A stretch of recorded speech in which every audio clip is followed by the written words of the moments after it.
So let me hear this again, Mr. Holliday. Please, so I can be able to try and make sense of this. Your Honor, that was a fight. A disagreement. God damn it, Martin! You are worthless! I hate you!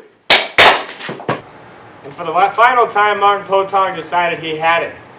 My client, who was murdered falling from a window, fought with his father. We have heard from the father that he noticed his son was not being as argumentative that he usually is, and decided to quietly go to his room. Please take me through the autopsy in your own words. He sat on his roof, as he always does when he does his thinking. His friends said it was his quiet spot, his sanctuary. So he took a seat on the roof, and Mr. York decided it was time for Martin to go. As my client sat there on the roof, he was hit with a bullet that was discharged from the barrel of Mr. York. My client fell and rolled off the front of the roof after he was shot. Mr. Bortmuller, please. Did Mr. York fire a bullet? Yes. Was it intentional? No. Why should he be at fault for this? After recently purchasing a new sniper rifle for hunting, my client was testing the scope's nearsighted range and pointed his scope toward the opposite side of the street. He was the winner of the skeet shooting contest in the '97 Oklahoma City Games. Your Honor, my client knows how to maneuver his weapon. I do not need to hear this. Continue with the facts as your client's representative. So he pointed his scope outside with his finger on the trigger, focusing on his breathing. He maneuvered the weapon just as he would if he was practicing.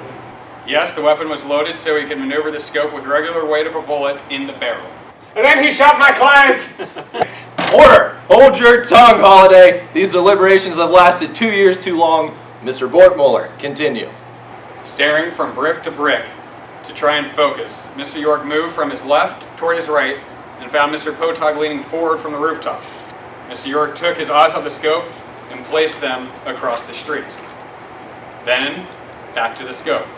When Mr. Potog jumped, York, out of fear, adrenaline, and pure muscle memory, accidentally pulled the trigger. Thank you. Potog was falling forward just as my client stated, and he was committing suicide. I object. No sufficient evidence exists to support these claims. Potog was murdered. He was shot and killed. Overruled. The way his body fell shows that he was leaning forward and fell forward. If my client shot him, he would not have fallen off the roof. He would have fallen backwards away from the road. Your Honor, how could a bullet hit my client and leave him unscathed? There was a bullet in my client, and he is dead. Mr. York, do you have any thoughts? I shot this man. I did not kill him. What killed this man then? An idea, a lost dream, disappointment put on him by others. No, there is no record of psychiatric help, no record of abuse, no support to these claims. And why do you think that is? Because his father, the man who put a roof over his head and food on the table, would allow his son to become cowardice? Allow his son to tell the world of his abusive father? Must abuse always come from a scar? What about blood? A bruise? Outright fear? Fear of someone with so much power and so much control. It was an idea that killed Martin Potog, not a bullet. Does suicide begin or end with a thought or a bullet? Jury members, the decision is yours. Andrew York is on trial for murder. His life is in your hands. You must come to a decision beyond any reasonable doubt. I wish you the best of luck.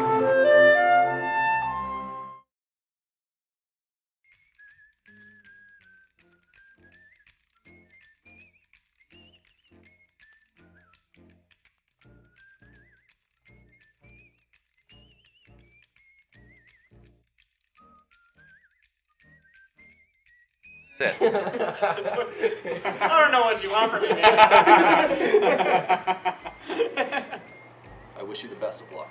Your Honor, after 2 years, we finally found the suicide note of Martin Potog. That is ridiculous! This is not evidence at all! Evidence?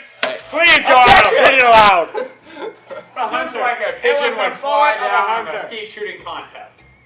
I know Martin Potog! Oh, listen, we fight shit all day. Who's gonna get the bitch sometime? Oh, what's been happening? He mailed it to his father. Well, you want to start? Or? When you say Mr. Bowmuller, please, then you Get him. So do you want? Did Mr. York fire a bullet? Yes. Is he at fault? No. Is that the line? Maybe. Wasn't intentional. Wasn't intentional. Mr. Bowler, please.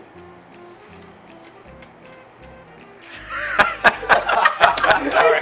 I'm sorry, laughing. There's gonna be some epic. He pointed his scope on the other side and was the man then. an idea.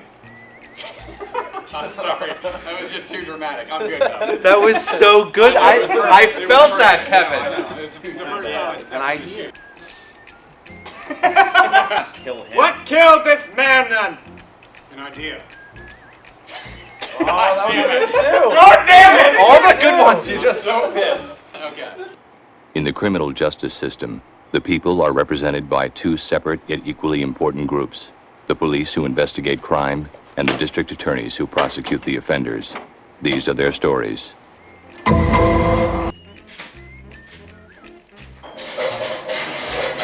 What the fuck? I don't know, dude. I think it's...